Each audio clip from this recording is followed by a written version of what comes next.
Okay, example 3. Usually what we would do with this type of thing is we would try to factor it. Yeah. Okay, so we would try to say, okay, this is a second degree polynomial. Let's see if we can factor it. And if we do that, we're looking for two numbers that multiply together to be 3, and those same two numbers add together to be 5. Well, that doesn't exist in terms of whole number values. So it turns out this is not factorable. So what do? Well, when any polynomial is not factorable, we simply try to use the quadratic formula.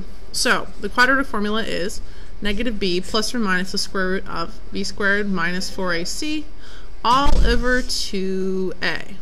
Okay, so if this is my polynomial, a is 1, because there's a 1 in front here, you just don't see it. B is 5, and c is 3.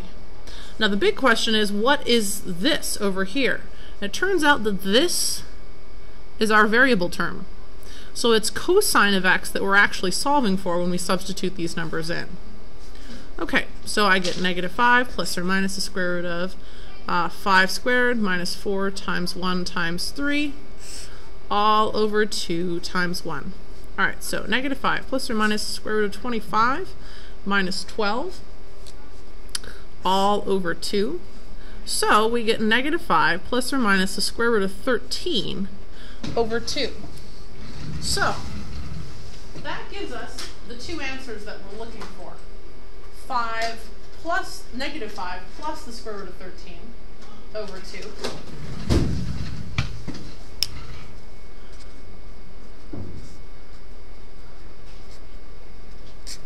And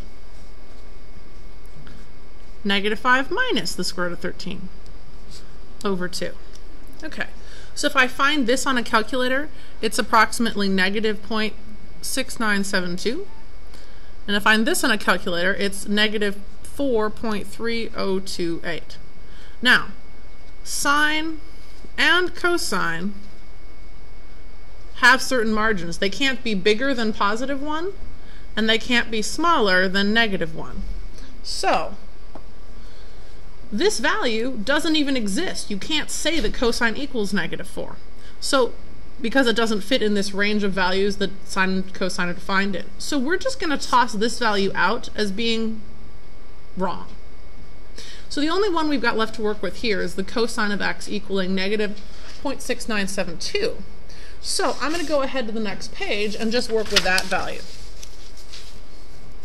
Okay, so if the cosine of x equals negative 0.6972, what we have is a value that's like x when we graph it on a coordinate system, and that x happens to be a negative value. So where is x negative? X is negative over here on the left side of the origin in quadrants 2 and 3. Okay. Well, the first thing I can do is just use my calculator to give me one of these answers. It will give me one of them. We'll see which one it gives me. Cosine inverse of the value that they have here gives you an angle of 2.3423. Okay? Okay, what quadrant did they give us? Well, let's see, 2.3 would be somewhere here between 1.57 and 3.14. So they gave us, the calculator gave us our quadrant 2 value. So that is right here. That distance from 0 over to here is 2.3423 radians. Okay, so that is our quadrant 2 answer. How do we find the quadrant 3 answer? Well, there's a couple ways to do it. I like to say that this distance here is exactly the same as this distance here. So if I say that it's not quite 2 pi, it's 2.3423, that distance short of 2 pi, I can say that the other angle for quadrant 3 would be 2 pi minus 2.3423.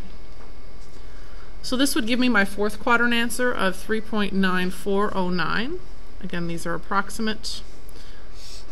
And that does make sense in the fourth quadrant. 3.9409 would be between 3.14 and 4.71. Another way to do it would be to say that you could say this is 3.14159, find the distance here, and simply add that distance here to pi. And then you would get the same answer of 3.9409.